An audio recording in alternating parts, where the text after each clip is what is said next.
criticism. This is May I have your name first, yes. please? Mike Barron. I'm a Mike. resident of Glendora. I was here about a month ago.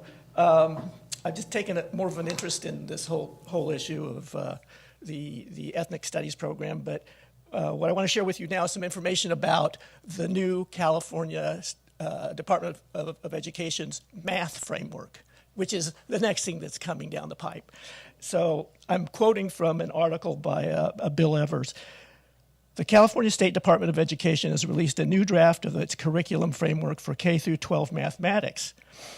The framework promotes only the progressive education approach to teaching math, calling it student-led instruction, active learning, active inquiry, and collaborative instruction.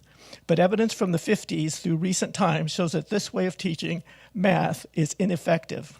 Trauma-induced pedagogy is still highlighted in the math framework. This is the idea that students are disabled emotionally by a racist, sexist, violent society ruled by a capitalist class, and that therefore teaching should be therapeutic. And by the evidence of the students that we heard, that's far from where Glendora is at, which is great, and that's what we want to keep. This is the idea, this trauma-induced pedagogy is the idea that students are disabled emotionally by a racist, sexist, violent society ruled by this capitalist class. Such teacher therapists often conclude that their teaching should encourage resistance to society's institution. This is the math framework. Do we want to politicize and indoctrinate our students in these concepts when we're teaching math? I don't think so. Math should be neutral and non-political. Most people think that mathematics is a non-ideological discipline. They think of it as an objective discipline that is socially and politically neutral and independent of the society in which it is studied.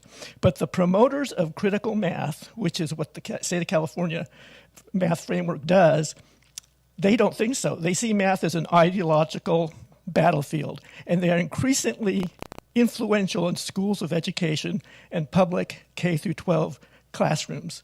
Critiques of mathematics by racial justice activists and ethno-mathematicians have little to do with actual mathematics or mathematical learning, and everything to do with undermining the discipline of mathematics in the name of social justice and racial equality, and combating an ideologically conceived white privilege. One can find nary a real mathematician or scientist who supports this doctrine of critical or equity-based math. So I would just have you consider these facts. And as we go through what you're all going through, keep in mind that there is a difference.